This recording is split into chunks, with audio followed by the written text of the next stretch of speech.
What is aged care? Aged care that we know it or aged care as I know it. You can walk in to a client's home and find that client deceased. How do you handle that? Hold on, that happens? That has happened. And in today's economy, just paying rent and food and all of the basics, you don't really have anything left over. How do we make sure that they're getting the right services and we're ticking all of these new legislation boxes? Imagine releasing all of these people into the system that's underprepared, understaffed. It becomes such a difficult process. It's high risk. It's risky, that's right. Seems like you're doing something really good for your staff. Getting there. I like to think that that's the way that we're going with it, definitely. Hello. Welcome to our podcast. Today, we have an amazing guest. Izzy is his name, and he's going to be talking about Aged care. aged care Yes. and a little bit of safety Yes. and, well, essentially workers' comp. But let's kick in. Crazy question. What is aged care? All right. So, aged care that we know it or aged care as I know it? Both. Okay, so I guess in a nutshell, there's a program available for people over the age of 65. They can access aged care, and it's supposed to be a government subsidized program where either they need assistance in the home or in the unfortunate situation, they might need to move into residential care. Most people would probably understand that as moving into a nursing home, for example. At the moment, not many people are probably aware of this unless they've been following the news on it. I know the news lately has been a bit unfortunate with events that are going on, but we recently went through an aged care Royal Commission, and from that we had a new aged care program that was released on the 1st of November. So with the changes in the aged care program, we've moved from the home care package program, which we were registered to do, and that's transitioned into the new support at home program. So basically it's just a new coat for a pre-existing program, and it covers services inside their home, and we're a registered provider to do that. So between the two programs, it's supposed to provide people over the age of 65 supports until they finally pass away. Mm-hmm. And we're there to basically deliver those supports. We no longer do the assessments. That's carried out by a government assessment team. They go to the home. They ask, it's about a 100-page document, basically assessing everything from their lifestyle, their living conditions, their health conditions, and basically based off that assessment, they'll say, right, you would be suited to get domestic support, basically help around the home, house cleaning, or maybe some lawn mowing services. But then as you have more health conditions, as you do when you get older, they might need support in the home to have a shower or to go out traveling places. And in some instances, they'll access allied health. So we'll have physiotherapists. Actually, it's one of the biggest clinical services that we offer is through physio. And that's to help them maintain their mobility, because that's a hard thing for them to handle as they get older. But things like nursing care from the registered nurse also, so wound care, treatment, and all of this, medications, that's all part of the program as well. So try to think about maybe your parents or grandparents and the types of things that they struggle with. The aged care programs are designed to help support them in the home for as long as possible. And then when that no longer is adequate enough for them, they get assessed for moving into, say, a residential or nursing home. So in a nutshell, that's pretty much what it's supposed to be. Like I said, 1st of November was the transition. We had a brand new act that was released on the 1st of November, and that's caused a lot of changes in the industry as well. What sort of changes? Like, what impact has the new act? So the new act introduced a new set of aged care rules which apply to home care providers such as myself. Just home care or in general? In general. Okay. Okay, so that extends to companies' board of directors all the way down to their volunteers. So there's a new set of standards that come with that to ensure that everybody in the program is doing, the right thing. So there's no or less opportunity for the elderly to be exploited or taken advantage of. So it's designed to give them more protection. It was also designed to provide them more choice and control over the way that services are delivered to them. I think there is a bit of a conflict between the way it's being perceived from the elderly person in comparison to the home care provider. So most people aren't aware that as an aged care provider, we're provided documentation that basically tells us what we can and can't do. So on one hand, it's advertised as, hey, you can get all of these supports in your home. It's okay. You probably don't have to pay anything. But then we get this rule book that says to us, it's like, oh, we can't do this because you weren't assessed for that. Or you can't do this because you don't have enough funding for that. Or this service might cost you money. So there were certain changes, especially around the funding mechanics of it, that whilst they seem that it's going to be more beneficial for the elderly person, it's actually creating a bit of, I guess, barriers now that a care recipient now needs to think about who they're signing an agreement with and if they can contribute towards the delivery of services. So this is a brand new thing that not only us, but every other aged care provider we're trying to navigate through now. How do we make it affordable? How do we make it accessible? How do we make sure that they're getting the right services and we're ticking all of these new legislation boxes? So it's been quite a disruption in the industry. I think pre-existing clients have had an easier transition into the program, whereas new people coming in, they need to, I guess, learn the new system and how that works. Oh, wow. Okay. Well, can we just rewind a little bit? So is aged care a little bit like NDIS, whereby government allocates a certain amount of funding per year, and then that gets allocated to the patients? Correct. So if we do rewind the clock a bit, it wasn't like that at all. So originally you'd be assessed a certain level. So it'd be level 1 to 4, and you get per year a certain amount of money, and you just sign an agreement saying this is how I want it to be spent throughout the year. Yep. Very simple. Yep. The way that it's changed is now that each service that is approved now has its own price. So imagine you've gone from an all-you-can-eat buffet, this is how much it costs, to now here's a menu and this is how much each individual service costs. But the way that it's really transformed the service delivery model is that there is a contribution fee that's incorporated into the costs now that wasn't present in the original model. So this has become a bit of a lost in translation type of thing that's occurred between the department and the public. And I think the public aren't fully aware that if I'm new to aged care, say I turn 65 today and I get approved and I can get house cleaning done, that's great. But a provider might be charging over $100 an hour to that, and I'm expected to contribute a portion of that. So the amount that's being told to me that I can actually spend on my services is actually partly funded by my own money as well now. So it's not totally subsidized as it was in the previous model, and it's all under a means assessment. So let's just say I'm poor socioeconomic background, I don't have much money. They give me the minimum contribution value, which is 15% on the general services. However, on the previous model, that wasn't the case. I didn't actually have to contribute at all. So this is now financial consideration for people that want to get services. It may now cost them money. Which ones do you think is better? The contribution model or the a la carte versus buffet? I think for the way our business operates, and that's probably a bit of background that I would like to offer. So my company, Your Aged Care at Home, we target the culturally diverse community, so people from non-English speaking backgrounds, immigrants. A lot of these people don't actually understand the legislation, nor should they. They just need help.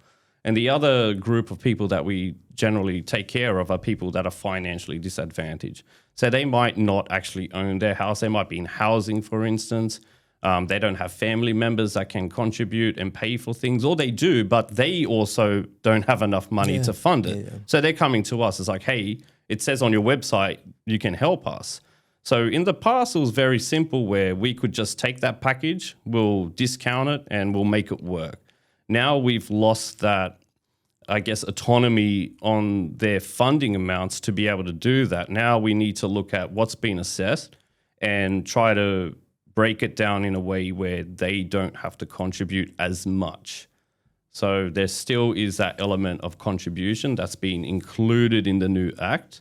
Obviously, if the government wants to change the direction, that's something they'll need to do in Parliament. But the way that it stands as of today, if you're under the new system, expect to pay for the services that you're signed up to receive. There are obviously some exceptions to that. So if you're receiving independent services, it's at a lower contribution rate. So things like showering, for instance. However, you got to think if each shower is over $100 an hour and you're paying 5% and you're getting one a day, this starts to add up quite quickly. And in today's economy, just paying rent and food and all of the basics, you don't really have anything left over. Now, the only thing that they're saying that as a care recipient, you don't have to pay for is the clinical aspect. So as I was saying, you can get physiotherapy, for example. Their rates are far higher, but there's no contribution expected. You can't actually charge for that. So the funding, the subsidy fully subsidizes those services, and things like nursing and all of that stuff is fully contribution free. That is very interesting. Look, I don't know much about aged care. The only reason why I started researching aged care is because of you coming into our show, and then I'll talking about it. But that's pretty cool. So, in your opinion, is it a good thing or a bad thing then? Well, it depends on which side of this story you're on. So I think from a government standpoint, it makes a lot of sense. It cuts budgets, I think. Right. Everyone now pays the same amount. So it's standardized. Okay. And I think that is probably a good situation. However, it impacts my business because I don't deal with standard clients, nor is any individual person. You can't just group up every single person that's 65 and above and say, hey, you all live in Australia, you all have money. It's just not the way life works. And we generally, our philosophy is that if you come to me, I'm going to know you, okay? You're not just going to become, that's the 15th client for the month. Yep, we've signed them up. Whatever, we just leave them in the system. I think larger companies, that's probably a sensible approach. You just generalize your clientele. However, since we're very niche and we're very specific in who we're trying to help, it really does damage our ability to provide the best care possible. So we're looking at ways, being a registered charity, how may we support them outside the scope of the support at home? And this is something that I guess internally we're really trying to work out new ways or innovate the way that we help the elderly or just anyone in general. That's a good point. What are you trying to do to help? As in, like you were saying, you're trying to innovate. What sort of things are you trying to innovate? Right. So I guess from the onset, all of our existing clients, we wanted to give them a guarantee that as you transition into the new program, there'll be minimal change, if any, okay? So the core of our mission was to ensure that if you were receiving all of these services before, you're going to get all of those services now, okay? We will make sure that the cost side of it is fully incorporated in what your funding can afford you. Are you saying to reduce your own costs? Correct. Is that what you're trying to say? Yes. Okay. So we wanted to make sure that, hey, you signed up with us 5 years ago, 10 years ago. Why should you be disadvantaged by something that's happened not on our own part? That was something that was given to us. It was legislated by law.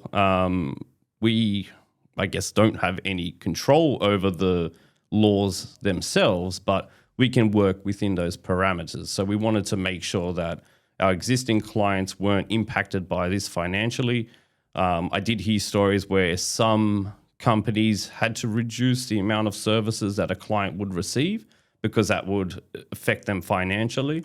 So we tried to work everything out so everyone had the fairest possible transition into the new program. They weren't losing services. No one got cut out. Everything was business as usual as far as they're concerned. Now, when it comes to new clients coming to us under the program that might not have had the same arrangements before, we're very careful walking them through the steps and making sure that they're making the most informed decision available to them. Now, one thing that I do want to try to introduce into our business is a volunteer support service. Now, this is something that is very new to us, probably the first time anyone's ever going to hear it, but this is something that I'm passionate about, where if I'm offering someone to support you in your home and they're doing it under charity, you're not expected to pay for that. Oh, wow. So I want to network with like-minded individuals, people that want to give back to the community. Maybe they have spare time in their day. They want to help out. And network with these people to introduce a brand new workforce that is able to supplement these clients that may have to contribute or they can't afford to contribute. In that regard, they won't ever have to pay anything because I'll have a workforce available for them that will be able to cover services. So this is a big thing of mine that I really want to try and get going this year and help support new clients that come into the system. Okay, all right. Let's give you a shout out then. Exactly what sort of people are you looking for? And then we'll try to find these people for you. Look, honestly, the main people that I'm aware that are interested in this are usually people that have either ended their career, they're in their, I'm still old enough to contribute. Wait, hold on. You're telling a retired person to go and help another retired person? No, it's quite interesting. In fact, most of the skilled workers are in their 50s and above. Oh. Right. We're talking about people who have, their kids have grown up. Yep. They have time. Yep. It's usually, I know this might sound a bit discriminatory, but it's usually mothers who their kids have gone off or parents who are at home and they're on one wage and they're comfortable, but there's that desire to actually give back. So we've had in the past a lot of these, older people who understand what is needed as you get older and they can actually help support that. Now, it's very hard to find younger people who can volunteer since the cost of living is so high. They normally have 2-3 jobs. Yes. Or they're doing things on the side to try and... they're trying to build their own family. Correct. Yeah. So finding volunteers in that space is very difficult. So if there are people out there that, let's just say they're financially secure and they're young and they want to contribute, that they're more than welcome. Obviously, anyone that can volunteer is the type of person that we want, but it's to really help the community. And that's what we're here for. We've been in Bankstown since 2014. And I think we're very well grounded in this area. We understand our clients very well, where they come from. And I think if there's families out there that want to support them, they're more than welcome to do so through us. Oh, that's cool. So if any of you guys are, interested in volunteer work, reach out to us and Izzy, I'll pass on their contacts to you. Next question. Your workforce, we touched on this. Like, what does it look like at the moment? Right. So very simple model. We have our head office, our office in Bankstown. That's where your admin, management, and care coordination team, that's where they do their business. And then out on the field are the care support team. So they're the ones that actually go out and do the service. So generally speaking, we will develop a schedule customized to each worker, which is in line with what each client wants. And there's a range of considerations here. So one, they have to like the worker. Mm-hmm. This is the main thing. If they don't get along well, we can't just send anyone to do that service. Like I said from the beginning, we're very hands-on. The way we handle the program, we ensure that we match make the client to the worker. And this is for 2 reasons. One, I don't want the worker to feel like, I don't really like going to do Sally's service, for example. That causes stress, anxiety. They might call in sick every Monday because that's the client that they need to do. So we want to develop these really good relationships between the workers and the clients, and they go out and do their services. But a large portion of our staff now is supplemented by brokerage or third-party agreements as well. So now we've really gone on the chopping block and said, hey, you don't align with our business philosophy. You just send random workers, for example, we don't want to do business with you. So we're very particular with who we engage with out in terms of our third-party brokerage, and we want to integrate them into our business model. So we have some really good relationships with some brokerage companies that we do, I guess, our supplementary workforce. Yep. And they operate in the same type of level as us. So if we say, look, this worker is going to go and do this client, they will make sure that that worker stays with that client. So they really understand the way that we do our business and they work well with us. And we also have to manage them as well. So working with their office and their admin team and their rostering, as well as working with all of their staff. So not only have your aged care at home and all of our employees, now I have these other organizations who I'm working alongside and managing their rosters and making sure that they're doing everything the right way as well. Jesus. How big is the roster at the moment? At the moment, I think there are about, if I include all of the brokerage, there's about 200 staff all around Sydney. And this ranges from people that do gardening. So we've got a few gardening-only companies that we do business with. They're very good. All the way to allied health and podiatry, nursing and all of that. So very broad scope and managing, I guess, separate teams as well. So it's quite broad. But majority are, majority are caregivers. So are That's they correct. Like nurses? Well, what are they? To undertake the service really depends on what type of service is being delivered. So when it comes to these individual support services, that's what they're classified as. That's your personal care services, social support, all of those, I guess, more intimate type of services. They're generally undertaken by workers who've done like a certificate 3 or 4 in individual support. So that's the expectation. Now, when you're doing things like cleaning and gardening and all of that, there's no requirement whatsoever for that. However, there is the code of conduct, which is legislated as well. And this goes for both NDIS and aged care. So there's certain prerequisites we need to make sure that they have. So things like police checks, we need to check the banning registers, and just basically doing a character check on these people. So if I don't feel, and mind you, right, I'll put this out on the table. Every worker that works for me, I've done the interview.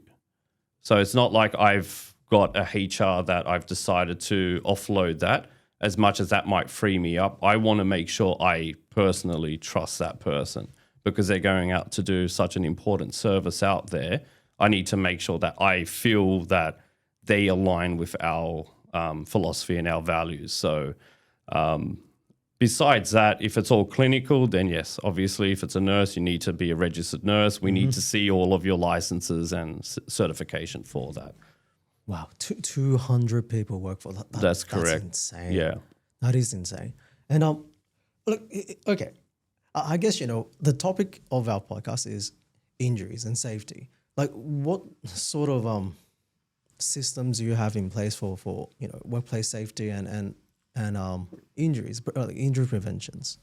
Well, that's an interesting topic. Look, it's been a bit of a evolution, dare I say. From like 2 people to like. Well, okay. How do I put this? It was like the Wild Wild West when you were like 2 people. Maybe like the Wild Wild West in the sense that we did a lot of internal management when I started in the company in 2017, and we did have someone employed for WHS, and she had a history in workers' comp claims and all of that, very knowledgeable. However, when she left our organization, it kind of left this bit of a void there. So it's like, okay, how do we manage workers? Well, first, their competencies. Are they competent in doing the job? How do we know that? Now, we're sending them out there to say, oh, look, make a bed. It is. People think like, okay, well, I can make a bed. You go do 5 beds in the day. Yeah. Okay, do that times 5. That's 25 beds. If I'm not doing that action correctly, well, there goes my back.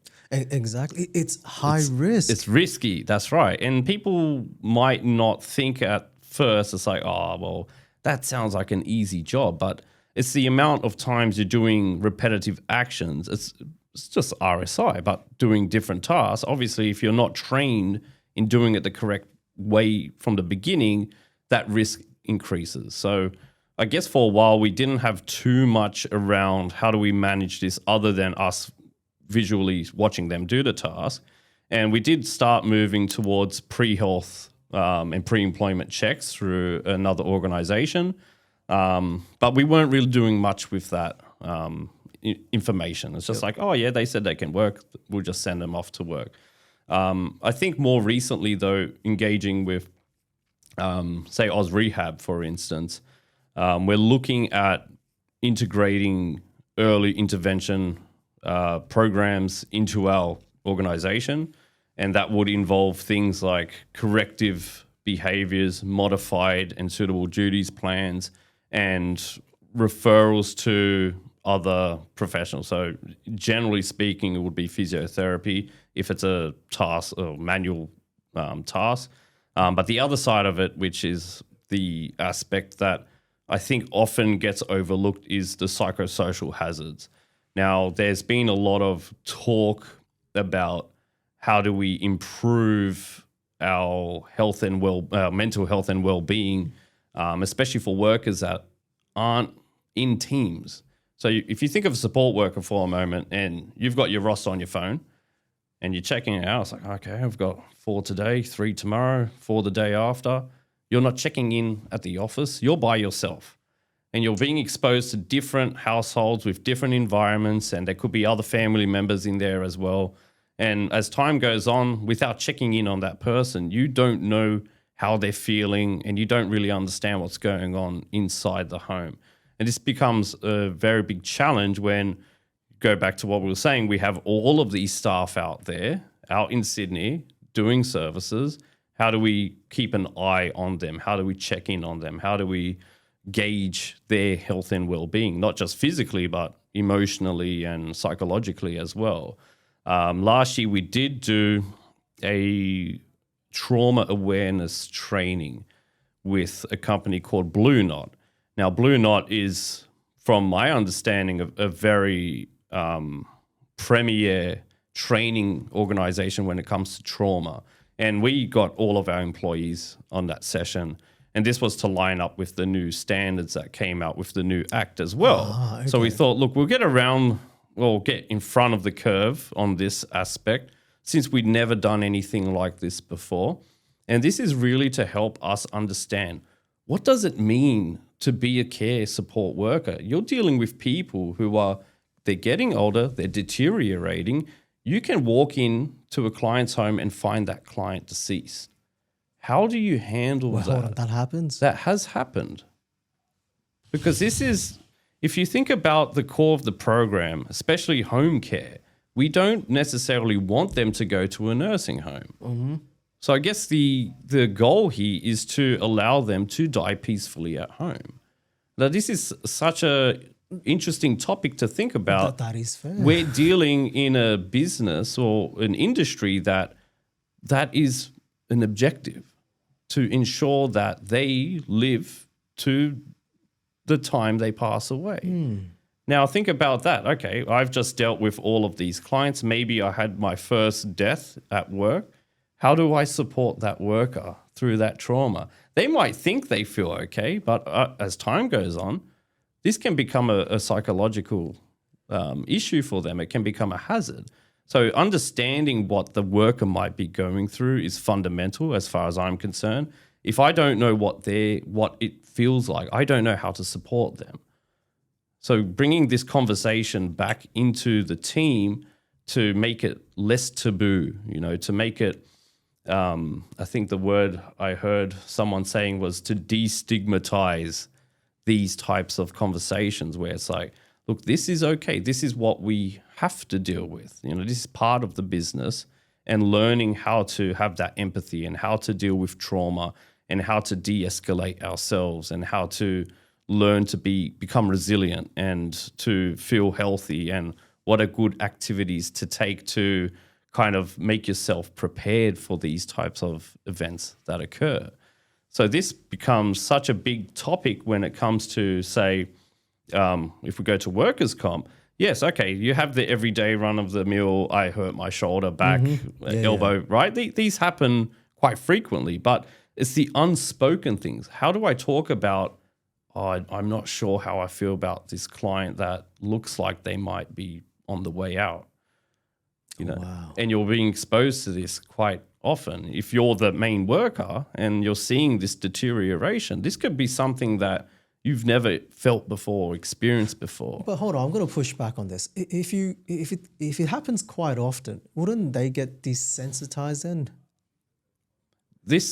Who can answer that question though? I don't know how they feel without getting that information, opening this topic of conversation. Yes, there might be an expectation that if this is your job, well, you should know that that's what's involved. No, I'm not saying that. I'm saying, say, first one, they might get surprised. Like when I first heard, I was like, really? Yeah. Like, I mean, you can rock up to a home and then they are passed away. Like I get shocked, but like, surely by the time that they see the 5th one or the 10th one, wouldn't they get desensitized? Look, I think everyone is so unique in the sense of, if you think about how everyone perceives the world around them, no two people are ever going to be exactly the same. So even with becoming desensitized or through exposure, some people might not fully process that information.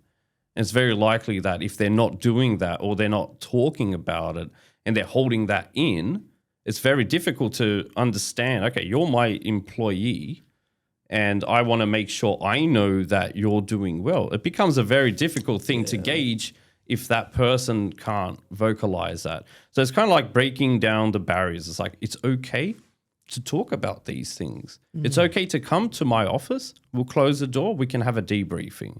So really opening up pathways for them to feel safe to talk about things. There might be in the back of their mind, oh, if I talk about this, maybe they won't roster me on this certain service. Certain preconceived ideas that they might have in their mind, and really just opening up the topic and saying to them, it's okay to, if you need a day off or you need to do this, or if they go and use maybe one of our EAP programs that we've got, they can like phone up for phone counseling. Psychologists or something. Correct, yeah. And then working in these training programs, I think, is probably the most effective, because we as a group, we're experiencing the training together and we can then start to talk about it. And that's something that if I don't provide that to them, then that opportunity is not available. They don't know how to process that. That can go on for years and then boom, I can't do it anymore. It's too hard. Yeah. And you might start noticing trends. Oh, they're always sick on this day, or certain things. But if you're not actively looking at that, and this is really where I'm trying to, I guess, as a goal for our companies, to try and make this early intervention not just about physical, but like that mental, emotional state as well. That's just as important. Like, yeah, you could feel like crap in your body, but you might also, that could be compounding something in your mind as well. And then that state of depression occurs. So really looking at this worker holistically, and not to mention, it might not be just the client that's impacting them emotionally. They could be walking into a house that maybe the environment's not nice. Maybe there could be hoarding and squalor. There could be pests in there. Some of these clients, unfortunately, the state that they live in, it deteriorates with them as well. And after seeing that over and over again, yes, you might start becoming desensitized, but I think a part of us absorbs some of that trauma as well. It's good to try and maybe release the steam a bit, like a pressure cooker. It's like, hey, how can we talk about this a bit more? Or maybe I can get some more support in the home to make the environment a little bit safer for them as well. Obviously, respectfully with the clients. So kind of involving the whole, the worker, the client, the team, everyone working together to try and make it a little bit easier for them to do their job. No, that's cool. Because it seems like you're doing something really good for your staff. Getting there. Okay. I like to think that that's the way that we're going with it, definitely. How do you manage workplace harassment? Okay, there are new sexual harassment laws. Relatively new. I think they came out last year. Now, if any company, so this is a separate law altogether. So any company that isn't proactively preventing sexual harassment is in breach of the law. Well, hold on. Internally or No, any form of harassment. how? I didn't know this. So there was how?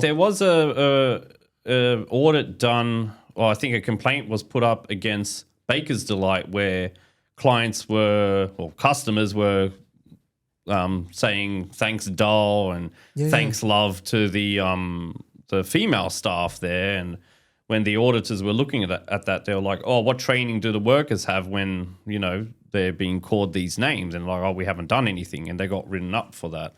So I guess one of the more difficult challenges in the industry would be, how do you monitor and mitigate any type of comments and actions that might be done towards any staff? It could be a male staff as well. And especially when you're dealing with such private services, if you're helping someone have a shower and your client starts acting inappropriately, you need to be very careful how you manage that situation, because legally that worker can say, yeah, I was harassed, and they can put a claim against that. And this is something that legally, you need to have everything covered to say, okay, that work is safe. But then again, with the client, you need to have some type of behavioral plan in place. But not all the time these types of behaviors present themselves at the start. So this could be something over time it might develop and you don't know, and you need to make sure the workers are communicating back to you, because like I said, our staff are out on the field, we're in the office, we can't see what's happening in those homes. So we need to make sure that the workforce are trained and we're giving them the opportunity to report back to us.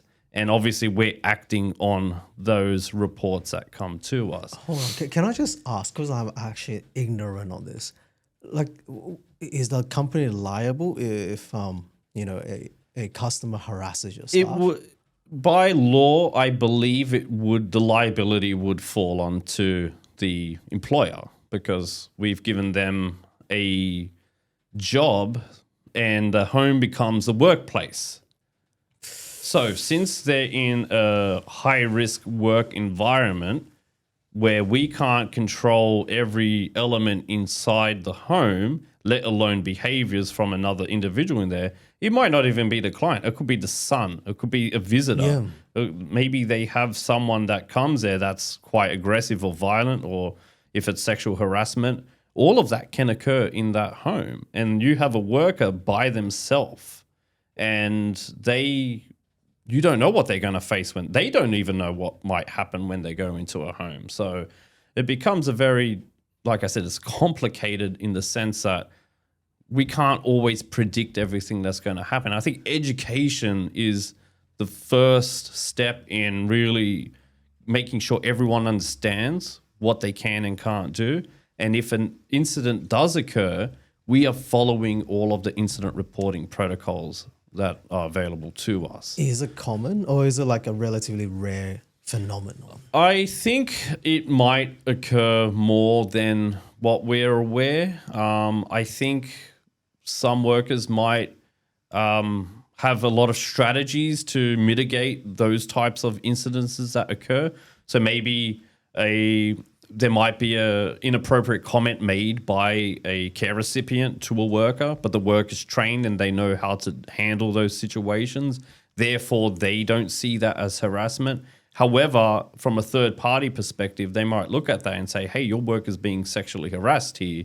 What are you doing about that? So it's a very, very fine line where it's like, okay, we're dealing with clients that could potentially harass a worker, and what do we do to manage that? I think that's the main thing, that we can demonstrate that, we have training in place, we have counseling in place, we have policies and procedures in place, and then we do these behavioral management plans. So let's just say I go to you hit on me, I'm doing the service, and I'm like, oh man, Stephen, God, I'm not going back there again. So my coordinator might want to go and visit you and say, look, this is what happened. We can't let that happen again.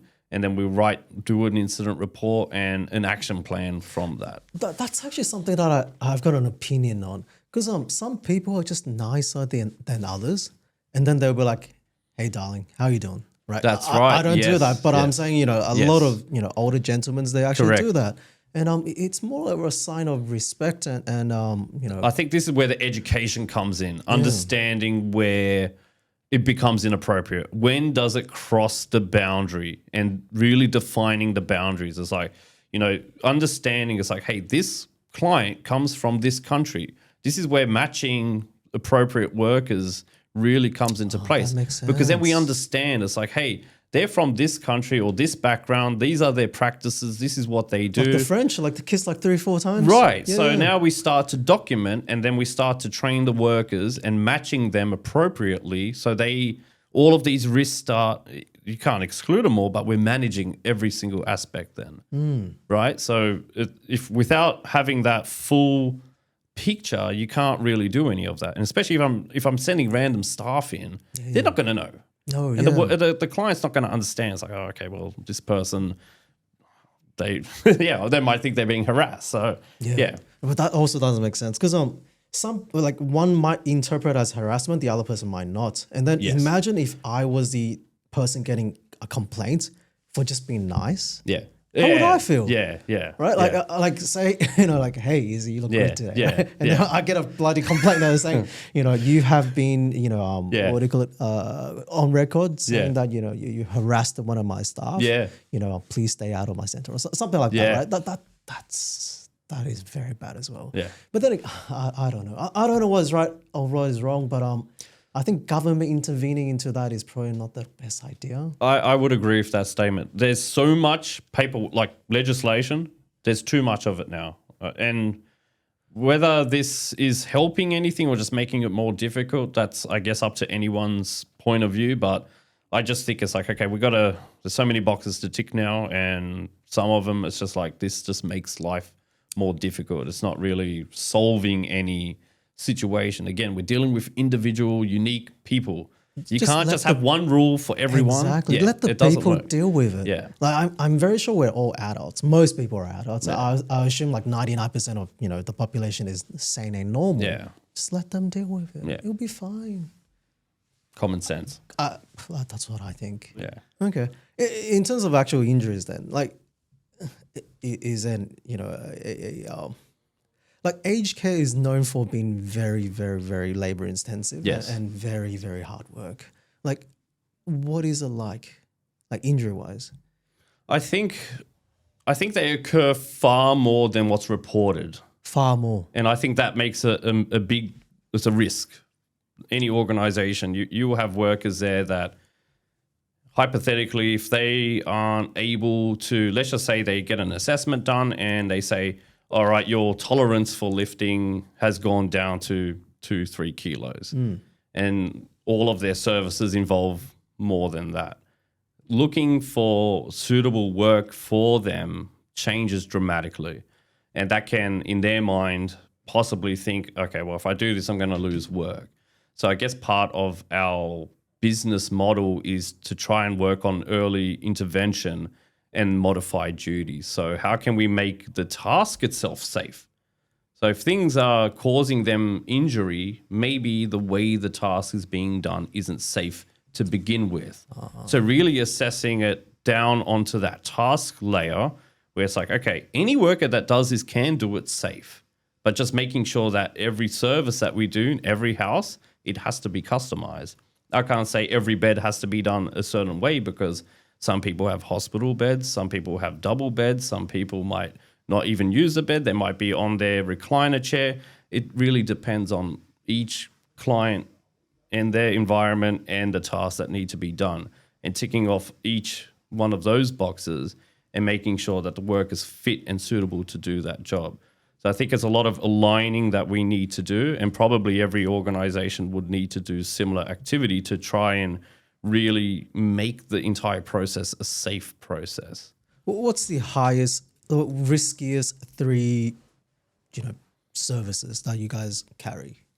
I would probably think doing work in any situation where the client's bedbound and you need to reposition the client. So lifting the client up. Correct. Okay. Because you need to do it not only safe for yourself, you need to do it safe for the client as well. If you're lifting them incorrectly, you may injure them as well. So the risk on both sides is quite high.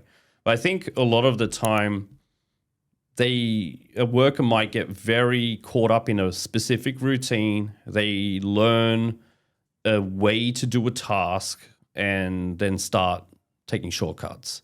So things like transferring, they might think, oh, look, it's just quicker to do it this way. I only have 30 minutes here or an hour here, so I'm going to cut that. I get the same outcome, but I might be repositioning in a unsafe manner. I've heard that a lot. Yeah. Like, just to be frank, I'm not laughing at, just because I'm like, find it humorous, but like it's so common that people would say, hey, let's just take a shortcut. Like, if there's a lift, they're like, nah, let's not lift it. That's it. Just carry it. Yeah. So I think the other side of it is when there are domestic household tasks. Now, this is such a broad thing. Like, what does that mean? What does a domestic household task mean? But a lot of the time, we might be assessing the service. It's like, look, we just need to maybe vacuum the bedroom and do the bed and clean the bathroom, for example. That's all the time allows. However, there might be interference from maybe a family member or someone else that lives there, and they're like, oh, look, do all these other rooms as well. Yeah. All of a sudden, this task that isn't as labor intensive becomes a very speedy service to keep everyone happy. Instead of learning to say, look, I can't do that in this in my session today. I'll contact the office and see if they can organize someone else to do that. So really teaching the staff where they can, it's not necessarily, we're not saying no to them.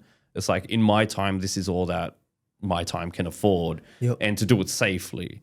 And sometimes they might be asking them to go work on heights. Maybe, I think the last one I heard, they wanted the worker to use a milk crate to change a light globe, for example. Thankfully, the worker declined that. But this is being reported to me. It's like, okay, so people are being asked to do tasks that shouldn't be undertaken because they're not safe to do so. So these types of injuries, honestly, it's usually in the back, in the arms, and I think your discs. Right, yeah. So a lot of the time, the workers, they're doing certain things or they're not stretching or warming up, and then you have a busy day. In between each client, you're on the road. Yeah. You're sitting down driving, then you're getting up, you're doing all of this labor, manual handling, and then back in the car driving, and then all of a sudden it's like, oh, my neck's sore, or my back's sore, or my shoulder's sore. So yeah, it does happen quite frequently, and a lot of the time it's not reported. They pop into the office and we're like, why are you walking like this for? Is there something wrong? It's like, oh yeah, I hurt myself last week or the week before. Like, oh my God, why didn't you tell me? Kind of thing. It's like, oh, it's all right. You have to report it. Yeah. So I guess it's just trying to get eyes into their world, I suppose. And this is something that I think as management, we need to be more accountable for that, for our workers. It's like, how can we get this type of information back from them and then integrate the early intervention? It's like, okay, look, why is your leg sore? It's like, oh, because I kept doing this task. It's like, okay, we're going to go and assess that task. Then we can look at how they do that. We can do corrective. And then if they need any rehabilitation, such as physio or certain exercises they can do, start to help them achieve those goals as well. So now we're looking at them not just an employee that does tasks. We're looking at them as an individual. It's like, okay, here's a health check. Like, here's your stats, right? It sounds like you're trying to improve the longevity of their career. Most definitely, yeah. And we want them to be available for their client. They develop these relationships with their client where it becomes part of that client's day and their week, and they're expecting to see that person there. They form these bonds. And obviously there's professional boundaries, but when you treat a person with the respect and dignity and you understand that, hey, yes, they're your client, but that you're in their home, you're in their environment, they're allowing you into their life, and having for them to trust you enough to come in and then you just say, oh, look, I can't send that worker anymore because they've just injured themselves and they're off for months now. They'll be like, oh, I don't want anyone else. So it becomes a bit of a tricky system where we want the clients to feel comfortable with the worker, but we want the worker to be available to do that as well. That's actually never thought about this. Yeah. Oh, that's interesting. Okay. The other common stigma, I guess, with aged care is that residents or the patients, whatever you call them. Sorry, I actually don't know the actual terminology. We can use participants. I think that's part of the new NDIS copy. Correct. Word. Yes.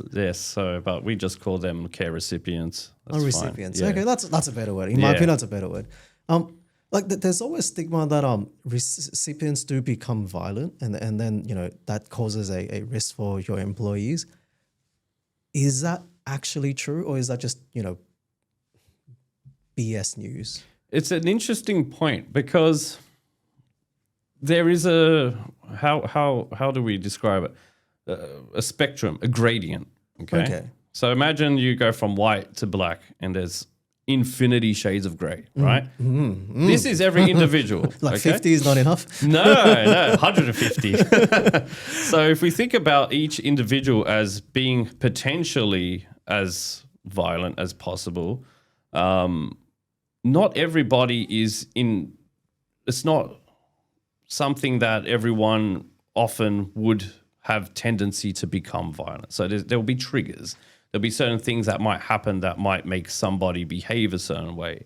And typically we're talking about people that, unfortunately, it does sound a bit clinical, but we'll call them like behavioral issues, okay?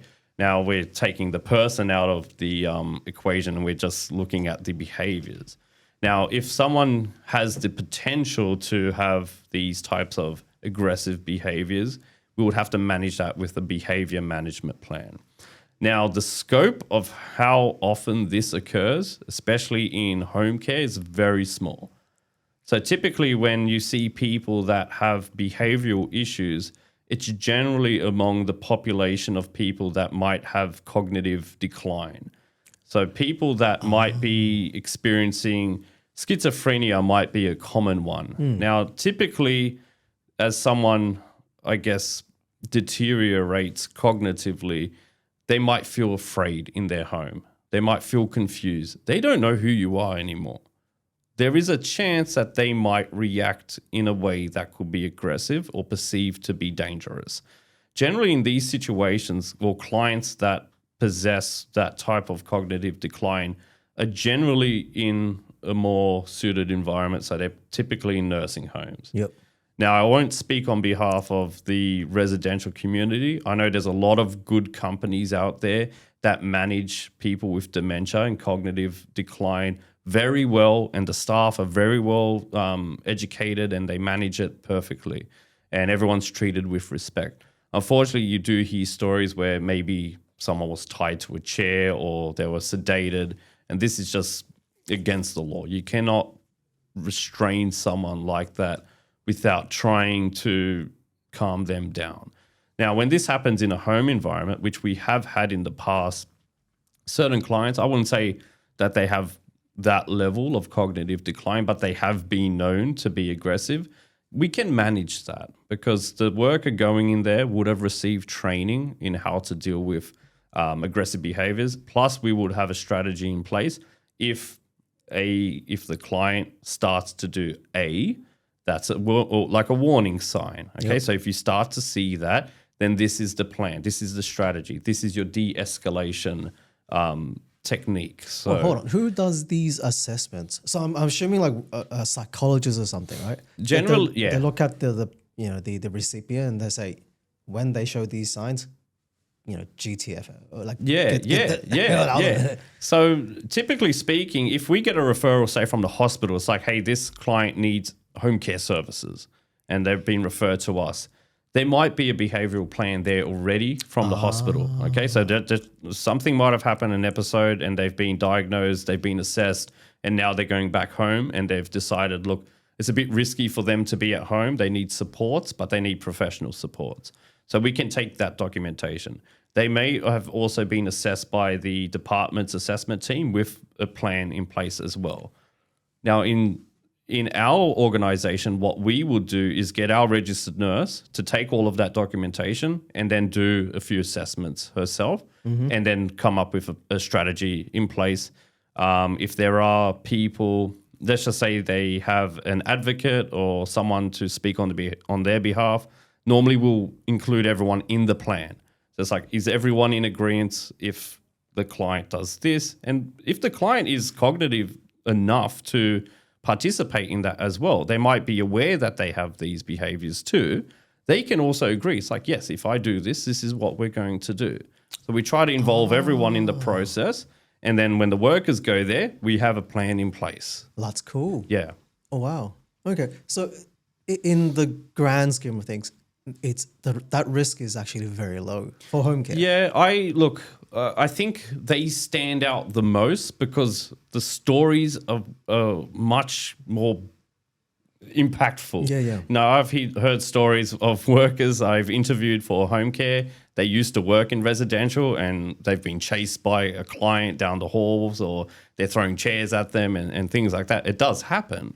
But these stories stand out amongst the grander ocean of care that's happening. We've actually had an injured worker come through our doors. I'll try to be as vague as possible, but this was probably going back like 4 or 5 years ago. Came like she first, I think it was like a lifting injury, like trying to lift a resident up at a resident home, and then got a back injury or something, right? I think after maybe 6-9 months of going through a rehab and recovery, all that stuff, she went back to work. But I think if my memory is correct, within the first week of her being back at work, some resident decided to knock, essentially whack her on the back of her head. Yeah. And then couldn't return to work after that. Yeah. Yeah, that was sad thing. Yeah, unfortunately, when it comes to, like I said, that gradient, if you're in that black zone and someone has the potential for violence, that risk needs to be managed before you're going in there, right? You need to know and understand that client. Like I said, as a person, you take them as they are, and you need to understand what it is that's going on in there. So if someone has the potential to be that violent, being in a room alone with them, or say in a car, you're transporting this individual, you might want to put them in the back seat, or you might want to set up the car in a way where it's a lot safer. Or maybe you might want to transport them in one of the minivans and have a staff member there as well to keep them calm.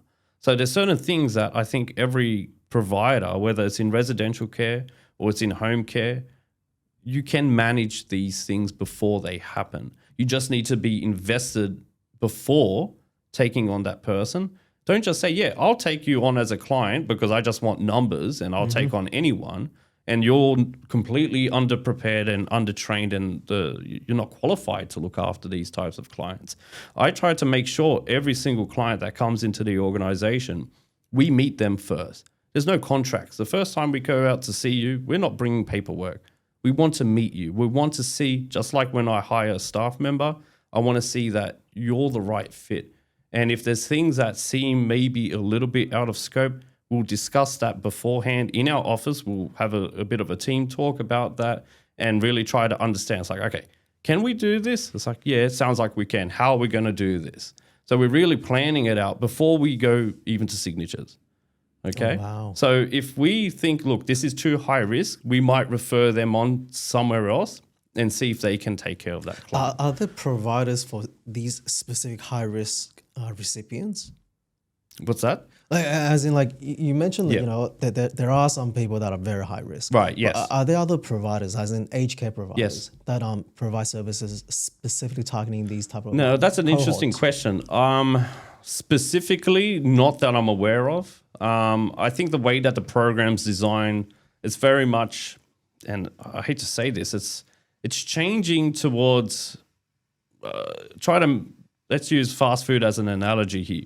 Everywhere you go, you're going to see McDonald's. Mm-hmm. Maybe you might see a local fast food place in that same shopping center, but most likely it's probably KFC. Yep. Okay, so these bigger fast food companies, just like in aged care, these bigger aged care companies are getting bigger and they're acquiring more and more of the smaller companies. And that's becoming this, I guess, the majority are being serviced by few. Okay, so when it comes to specialized providers, there's not too many around that can actually do that type of work. So unless, I guess, the industry gets together, it's like, look, as a big provider, you need to make sure you're doing all of these things. Or we look at the way the funding works. Maybe clients who are assessed from the beginning, from the department saying, look, we already know maybe they have dementia, right? But they want to stay at home because that's safe. Imagine getting dementia at home in your 70s and 80s. You start to forget everything. And all of a sudden, someone's carrying you into a car and locking you up in a nursing home. And you're trying to figure out, where am I? Automatically from the beginning, you're going to be what they would consider non-compliant. And this is not the way to treat human beings. Basically, you're putting them in a facility because no one can look after you anymore. And then they're not even doing a good job because you've just taken someone out of their home, you've put them up into somewhere that they have no idea where they are. They're going to wake up thinking they're at home every day and they're seeing these white walls. Ooh. And they're coming out of their room and they're like, where the hell am I? And no wonder they're behaving the way that they are. It's such a hard thing to try to imagine what that would be like. So I think if the system had something in between, and I'd like to think most people would agree with the same concept, is that when you reach such a high need, you need to stay in an environment that you're familiar with. You need to be safe at home, not taken out of home and put into a foreign environment and just left there until you pass away. Like, that's just not humane as far as I'm concerned. So I think if the work was done in that, okay, maybe there's a decline, we introduce programs to slow that down. Maybe diet, exercise, social activities. There's proven methods in reducing the cognitive decline, okay? But it can be identified. Now, at that stage, this is where the funding model needs to really come in and say, this person needs a lot of support. If they're comfortable with a support worker at home, but they simply can't afford to have it every day, why can't the government, with the billions of dollars that they say they've invested, put it there? That's where it needs to go, because that person can now stay at home with the workers that they are familiar with and live with dignity. I hear you. But right now, that option just isn't a reality, unfortunately. Can I ask, how many recipients are there in Australia? Do we know? Do we know that number? I believe if you include the Commonwealth Home Support Program, we're looking at over maybe 800 to a million care recipients. Yeah, 800,000. Now, the thing is, the program, unfortunately, with the reforms, it went from home care packages and a similar program, which was a Commonwealth Home Support Program. These are supposed to merge into one single program. And they've given this timeline to achieve it by 2027. So everything's going to be under the one title, so to speak. Why does it sound like NDIS over again? It's look, the way it's funded, it seems like NDIS, it feels like NDIS. And the other part of it, there's still over 100,000 people on the wait list. Oh, wow. To receive services to begin. And that's always been this big thing you hear on the news where it's like, oh, yeah, the department's released all of these clients. And unfortunately, once they get a package, they need to find a provider that's available to do that. And they might not match up the way that they want. Then you've got the worker side of things. So imagine releasing all of these people into the system that's underprepared, understaffed. It becomes such a difficult process. So essentially you jacked up demand and then supply stays the same. And exactly. It will be crap. And now they've made the funding model where it's like, hey, now you got to pay for it too.